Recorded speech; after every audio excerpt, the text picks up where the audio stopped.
Hello everyone!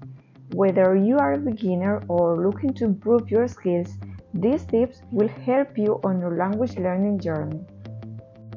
Number 1. Fall in love with the language.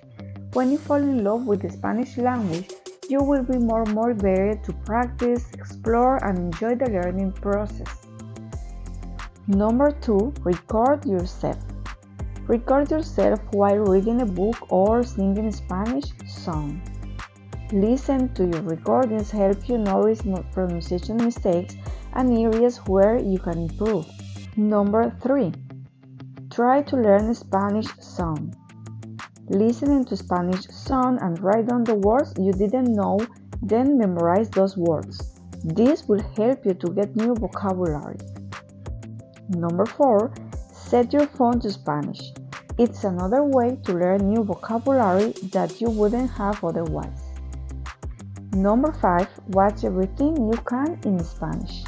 If you don't understand 90% of the things you're watching, it's fine. You just need to keep listening and listening. Your subconscious is working on it. I hope these tips will help you. Thanks for watching and don't forget to subscribe for more videos like this.